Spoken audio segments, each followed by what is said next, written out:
In this video, we're going to talk about the current state of the market. If we look at, most people look at the S&P 500, the Nasdaq 100 for how the stock market's doing, and then they might base financial decisions on that. And you can see we had, moved to recent highs this past week, and looks like the uptrend is continuing. But if we add in a couple other indices, I don't put quite as much weight in the Russell 2000, but the NYSE Composite is a pretty good index to track because it includes all the stocks on the NYSE, which includes stocks of various sizes, various industries, and it'll sometimes paint a little bit different picture.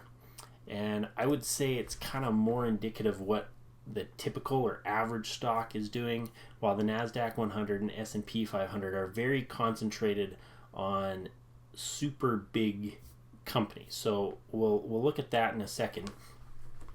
But you can see quite a difference here between what the Nasdaq has been doing recently, Nasdaq Composite, versus what the S&P 500 and the Nasdaq 100 have been doing. I also threw another indicator here. It's on each one of these charts, but it's saying the same thing. And what it is so the turquoise line here is how many stocks are above the 50-day moving average. So the percentage of S&P 500 stocks above their 50-day moving average. Not that there's anything magical about the 50-day moving average, but it's just a crude measure of whether a stock's in a kind of short to medium term uptrend or not. The orange line is all U.S. stocks. So what these are basically saying is that 48% of S&P 500 stocks are above the 50-day moving average. Now, the S&P itself is well above its 50-day moving average. Its 50-day moving average, if I were to add it on here, is somewhere down here. So the actual index is about 3 to 4% above its 50-day moving average. But only 48% of stocks are actually in the S&P are actually above their moving average. So there's a bit of a discrepancy there. And then 42% of all U.S. stocks are above their 50-day moving average. Or if you flip that around, 58% of all U.S. stocks are below the 50-day moving average.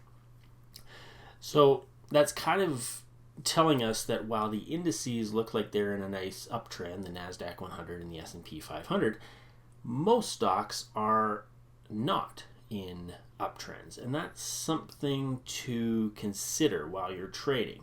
You may have noticed this recently.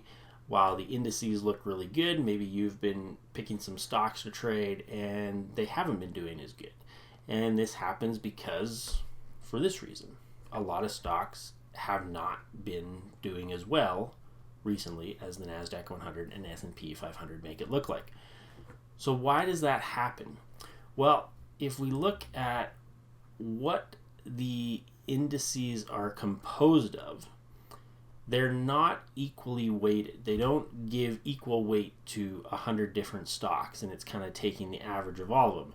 You can see the portfolio of the Nasdaq 100 is highly concentrated in a few. About 25 to 28% of this is in the top 4 or 5 holdings.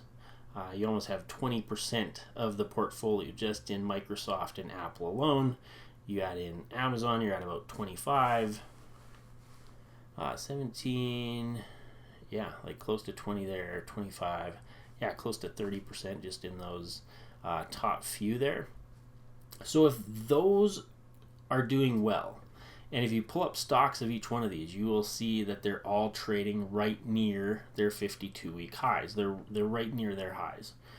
So if just these companies are, which account for 25 to 30% of the whole index, if they're near their highs, it's going to help drag the index up toward its highs, even if a lot of these other stocks down here are not doing well.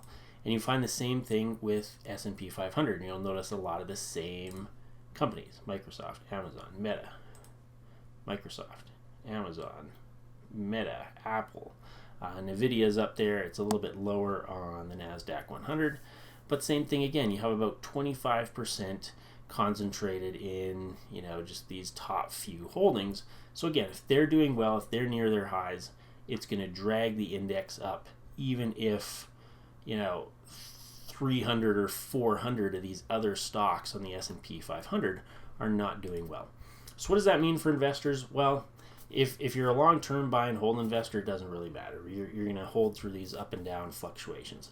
If you're more of a swing trader like I am, and we want to be trading at times when we're most likely to be able to make money, this is not my favorite time to trade. We have lots of stocks that are not in uptrends. I prefer trading when more than 50% of stocks are above their 50-day moving average. It's just you're kind of riding the wind, I guess, of the overall uptrend. And I also prefer to see it when the Nasdaq 100, the S&P 500, and the NYSE Composite are all acting strongly. That means that most stocks are doing well. It's going to be an easier money environment.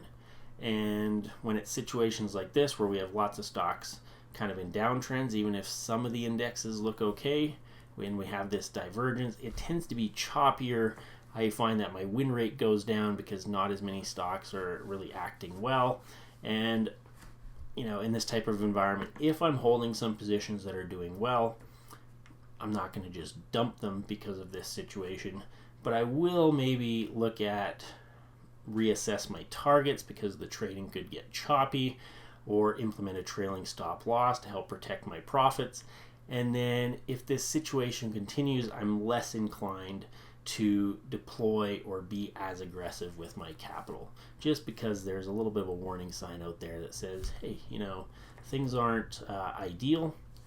Be aggressive, deploy lots of capital when things are really good. And this situation just kind of throws up a yellow flag or a warning sign. So just something to be aware of. And maybe you didn't know that about the indexes, that they're extremely heavily weighted to just a few stocks. So that's something to think about as well.